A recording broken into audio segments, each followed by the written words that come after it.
Welcome to the Floyd County Police Department. My name is Chris Fincher. I'm the Public Information Officer with the Police Department. Today I have with me Michael Nix. He is with the State of Georgia Emergency Communications Authority. That's right. We're happy to have you here at the Police Department. Glad to be here. Michael, tell us what you do exactly at the authority.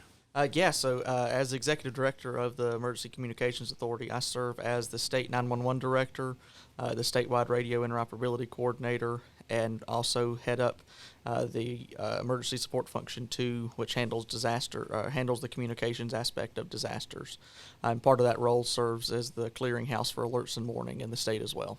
And that is why you're here today with us, is to share some important news about a test that's coming up on August the 11th. That's right. So this is a nationwide test, right? Yes, it is. As I understand it, the last one was in 2018, right? That's right. So what's going to happen? What's going to be happening in the next week?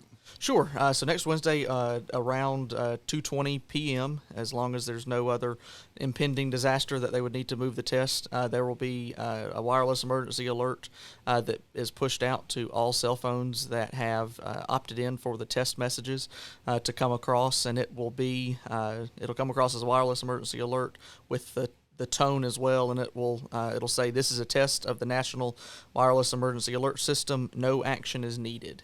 And this is just simply a test to make sure that the carriers, FEMA, the Federal Emergency Management Agency, and the FCC, the Federal Communications Commission, have the things that they need to have in place to be able to send out actionable alerts if it's needed.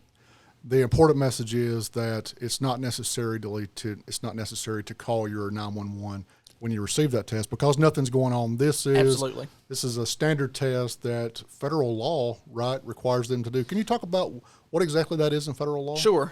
So back in 2015, the IPAWS Modernization Act, and IPAWS stands for the Integrated Public Alerts and Warning System, which is what FEMA runs and what all of the carriers get their information from to be able to push out the wireless emergency alert.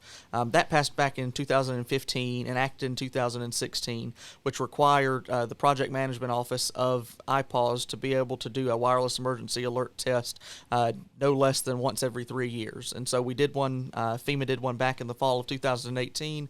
Now it's time again to do that this fall. An obvious question: why exactly, as public safety, do we do things like that? Sure. So sometimes there are events that happen that we need to be able to send actionable alerts out to the community to let them know of impending weather, a missing person, a missing child, a public safety alert. And we have the technology now to be able to do that. And just making sure that we're keeping up with the technology in the phones and with the wireless carriers, and making sure that FEMA has everything in place to be able to send these alerts out. Because although that FEMA is doing this test right now, local and state governments can send out their own alerts at any given time to be able to let folks know as well. Most commonly, people would have seen these alerts, aside from the test that you might see on television, on the radio, but you might get these alerts in case of natural disasters,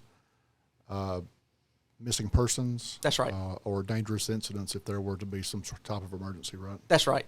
So at the state level, at the GEMA Homeland Security, where I'm attached to, we're able to send out alerts statewide, or we can specify specific counties to receive those alerts. And so each county has boundaries that FEMA has, and so that we can put in a specific code if we want to send something specifically to Floyd County.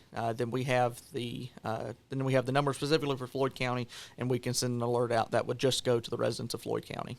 So what I like about emergency alerts is it can go to anybody, even if you have people who are disabled or who might be in poverty and don't necessarily have satellite radio or cable television. You could still get those alerts by telephone or something like that, right? That's right. So with the wireless emergency alerts, that's geared towards the cell phone, but at the same time and during the test, next Wednesday we'll also have a test of the emergency alert system, which is the broadcast radio and television piece that will come across that you see. You see the required weekly and monthly tests that come out from that, but this will also be a test of that system as well.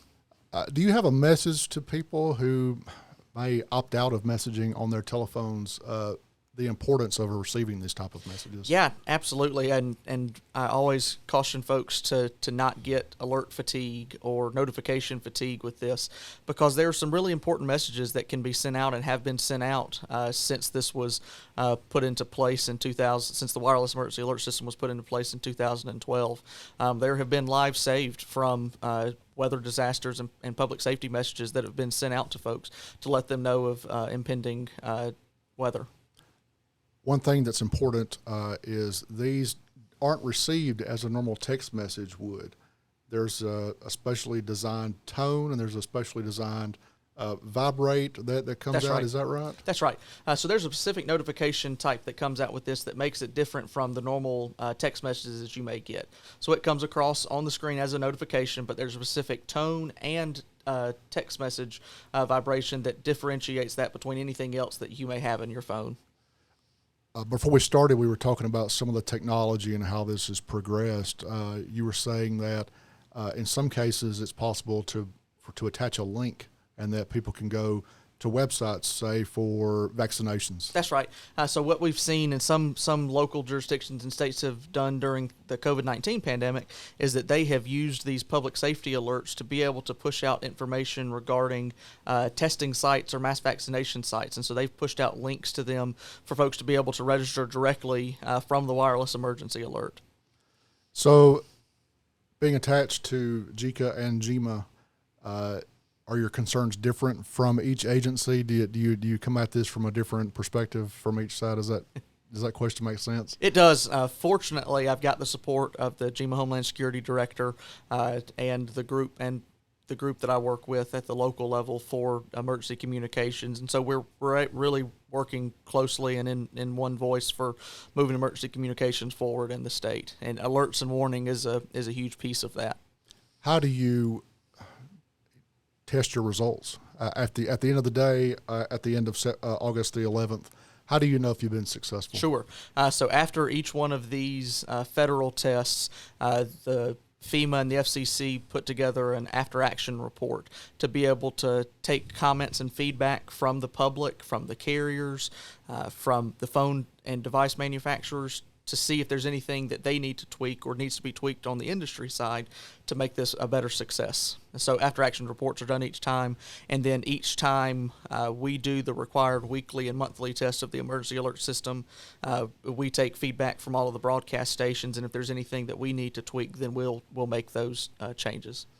From those after-action reports, can you talk about some of the changes that have been made over the years that you might be familiar with? Sure. So at the federal level, two big changes that have happened since wireless emergency alert is starting was that as phones have been able to receive more data, the length and the amount of characters that can be in a wireless emergency alert has been expanded, as well as opening it up for more than just sending out messages in just English.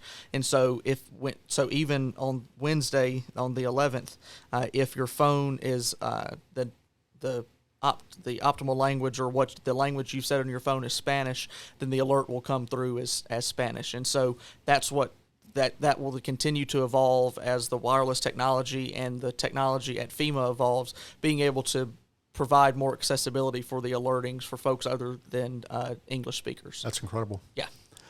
So as I understand from FEMA, it's not just at 2:20. So if you happen to be out of service, these tests will continue for a certain duration, yeah, right? So I believe it'll be about 30 minutes that they are setting up the duration for these alerts, because you can set up specific time codes or lengths of time for the alerts to stay on, even at the local level. So if there's an event in Floyd County and Floyd County has the capabilities and sends an alert out, you can set it out for an amount of time that as people enter Floyd County, they will get the alert as well. I got you. We want to make sure that the general public doesn't get alert fatigue, but then when they get a notification, that they make sure to take note of that and take action if needed. Right. So again, August the 11th at 2:20 p.m. There's a backup date of August the 25th. Why is there a backup date? Sure.